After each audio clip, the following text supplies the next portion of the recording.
ہم عام طور پر سجدہ صرف وہ سمجھتے ہیں جو ہم پیشانی زمین پر رکھ کر کرتے ہیں، لیکن کیا سجدہ صرف یہی ہے، یا اللہ کے مقرر کیے گئے نظام کے مطابق چلنا بھی سجدہ ہی کی ایک صورت ہے؟ قرآن ہمیں بتاتا ہے کہ آسمانوں اور زمین میں جو کچھ ہے، ستارے، پہاڑ، درخت، جانور، سب اللہ کے حضور سجدہ ریز ہیں۔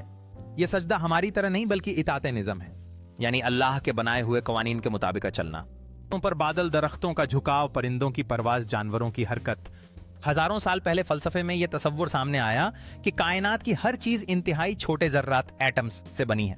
پھر یہ خیال صدیوں تک گم ہو گیا، لیکن تقریباً 200 سال پہلے سائنس نے دوبارہ تحقیق شروع کی۔ سائنسدانوں نے دریافت کیا کہ ایٹم سب سے چھوٹا ذرہ نہیں، اس کے اندر بھی ایک دنیا ہے، پروٹون اور نیوٹرون مرکز میں، اور الیکٹران ہمیشہ ان کے گرد گردش میں رہتے ہیں۔ ذرا غور کریں، الیکٹران مرکز کے گرد گھومتے ہیں، سیارے سورج کے گرد، ستارے بلیک ہولز کے گرد، اور کہکشائیں ایک عظیم مرکز کے گرد۔ یعنی کائنات کی ہر شے، چاہے وہ شعور رکھتی ہو یا نہیں، کسی نہ کسی طواف میں مصروف ہے۔ یہ حرکت بے مقصد نہیں، یہ اطاعت ہے، یہی سجدہ ہے۔ جب ایک مسلمان کعبہ کا طواف کرتا ہے تو وہ اکیلا نہیں ہوتا، وہ ایٹم کے اندر الیکٹران سے لے کر کہکشاؤں کی گردش اور بیت المعمور کے گرد طواف کرتے فرشتوں، سب کے ساتھ ایک ہی عبادت میں شامل ہو جاتا ہے۔ انسان اپنی مرضی سے اس کائناتی نظام میں داخل ہوتا ہے، شاید اسی لیے طواف اسلام کی عظیم ترین عبادات میں سے ایک ہے۔ جب ایک حاجی کعبہ کے گرد طواف شروع کرتا ہے تو وہ در حقیقت ایک عملی اور علامتی اعلان کر رہا ہوتا ہے۔ وہ اپنے عمل سے یہ کہہ رہا ہوتا ہے، میرے رب، جس طرح تیری یہ وسیع و عریض کائنات تیرے مقرر کیے گئے مرکز اور محور کے گرد گھوم رہی ہے، آج میں بھی اپنے اختیار کو استعمال کرتے ہوئے اپنی مرضی سے تجھے اپنی زندگی کا مرکز و محور مانتا ہوں۔ طواف صرف گول گھومنے کا نام نہیں ہے، یہ اس بات کا اقرار ہے کہ ہماری زندگی کا کوئی بھی پہلو ہو، معاشرت، معیشت، سیاست یا ذاتی زندگی، اس کا مرکز صرف اللہ کی ذات اور اس کا حکم ہے۔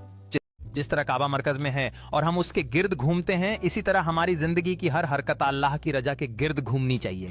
طواف میں انسان اپنی ذات کو فنا کر دیتا ہے۔ جب لاکھوں لوگ ایک ہی مرکز کے گرد ایک ہی سمت میں گھوم رہے ہوتے ہیں تو وہاں میں ختم ہو جاتی ہے اور صرف تو یعنی اللہ رہ جاتا ہے۔ یہ اپنی مرضی کو اللہ کی مرضی میں گم کر دینے کی بہترین عملی مشق ہے۔ یہ کائنات کسی شور سے اللہ کی بڑائی بیان نہیں کرتی، یہ خاموشی سے اس کے حکم میں جھکی ہوئی ہے۔ ہر ذرہ اپنے مدارے میں رہ کر کہتا ہے، ہم نے نافرمانی کا راستہ چنا ہی نہیں۔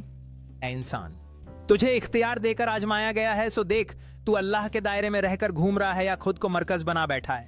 اے رب کائنات، ہمیں ان لوگوں میں شامل فرما جو تیرے حکم کے گرد گھومتے ہیں اس دن سے پہلے جب ہر گردش روک دی جائے گی اور صرف اعمال باقی رہ جائیں گے۔ کی صحت، اسلامی اور سائنسی معلومات کے لیے کاجی ٹی وی 591 کو سبسکرائب کریں اور دوستوں کے ساتھ ضرور شیئر کریں۔